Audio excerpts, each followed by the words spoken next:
Magandang umaga mga bata. Maaari bang tumayo ang lahat para sa ating panalangin? Sa ngalan ng Ama, ng Anak, ng Espiritu Santo. Amen. Umupo na ang lahat.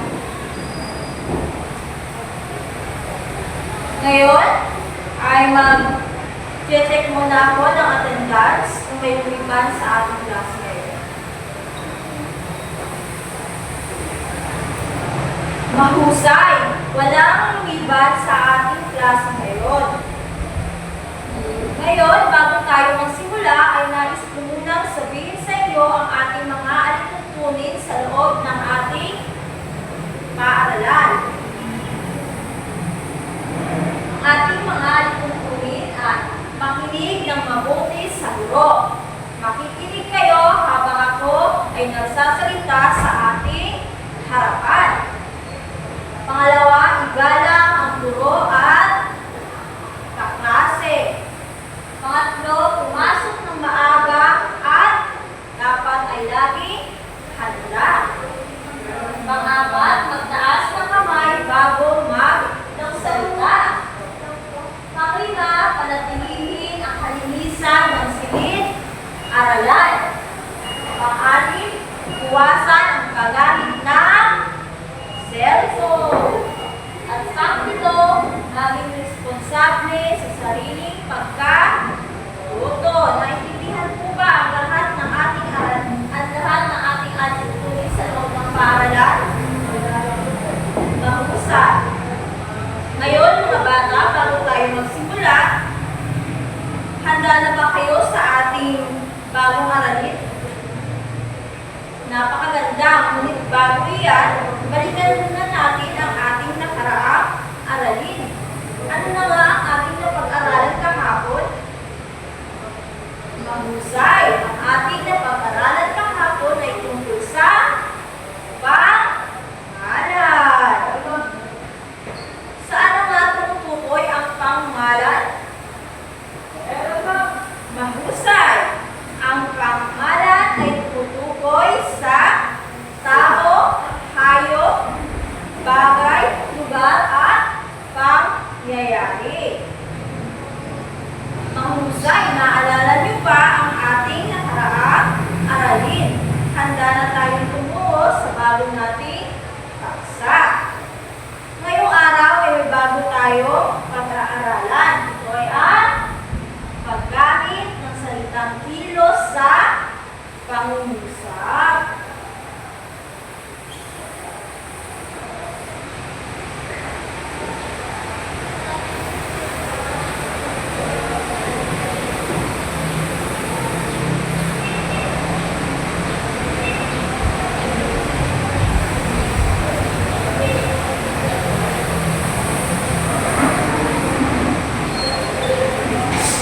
Pagtatapos ng talakayan, ang mga mag-aaral ay inaasahang natutukoy ang mga salitang kilos sa pangungusap, na ipapakita ang tamang paggamit ng mga salitang kilos sa pamamagitan ng mga gawain, halimbawa, pagsasagawa ng mga kilos sa harapan ng klase, at nakabubuo ng mga pangungusap na may salitang kilos at ginagawa ito sa pamamagitan ng mga galaw.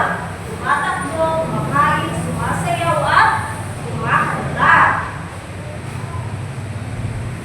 Ngayon, mayroon akong papakita ang mga larawan sa inyo. Obserbahan mabuti ang mga larawan at pagkatapos ay mayroon akong katanungan. Okay.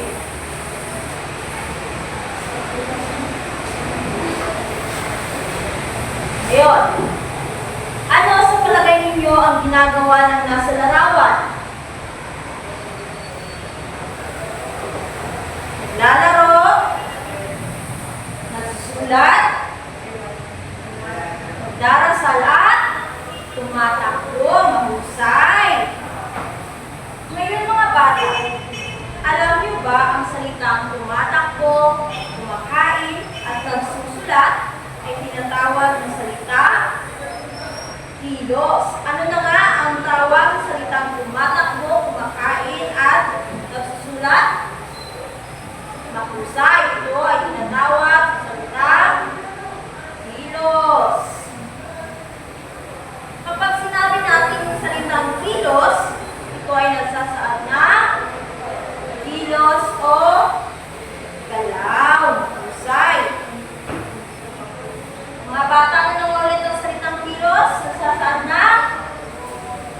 kilos, galaw.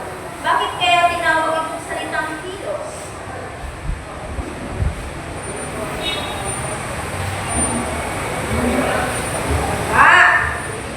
Dahil pinakakita nito ang kilos, galaw. Sa madaling salita, ang salitang kilos ay ang salitang nagsasaad ng kilos o galaw na ginagawa ng tao, hayop o bagay. Ito ay tinatawag ding pandiwa.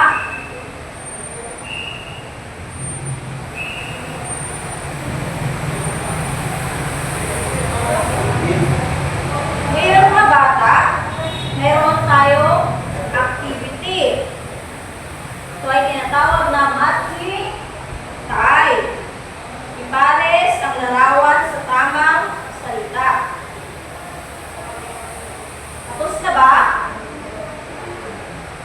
Husay.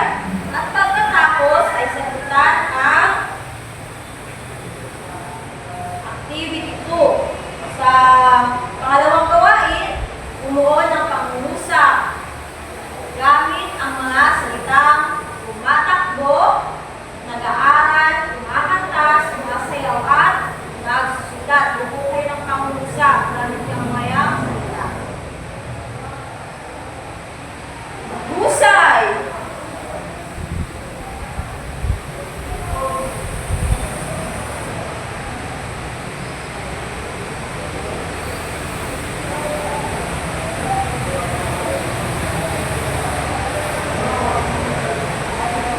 Ngayon mga bata, ay magkakaroon tayo ng tinatawag na hulaan nyo ang kilos ko.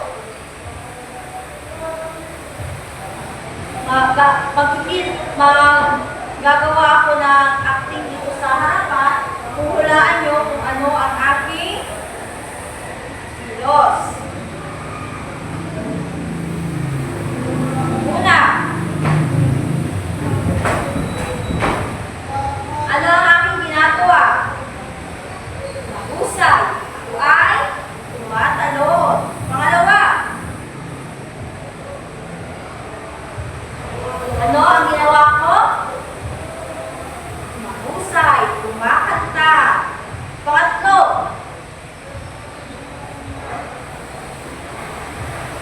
ano ang aking ginawa? Mahusay, sumasayaw. Pang-apat,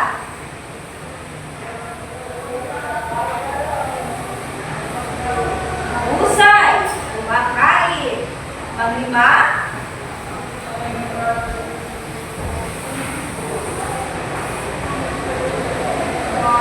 mahusay, naglilinis. Ang panghuli,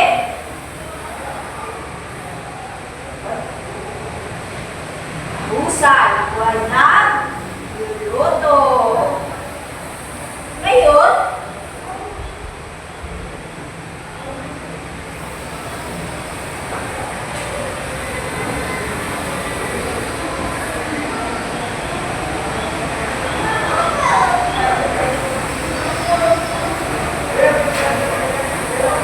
sino makapagsasabi kung ano ang salitang kilos? Base sa ating pag-aralan. Husay, ang salitang kilos ay salitang nagsasaad ng kilos o galaw. Husay. Para sa ating pagtataya, sa lubugitan ang salitang kilos sa bawat pangusap. Bibigyan ko kayo ng 5 minuto para sagutan ito. Sasalambuhitan lang ninyo kung alin yan ang nagsasaad ng salitang kilos. Tapos na ba? Ipasa na ang iyong mga papel. Mga bata, naintindihan niyo ba ang ating napag-aralan ngayon? Meron ba kayong mga katanungan? Klarifikasyon.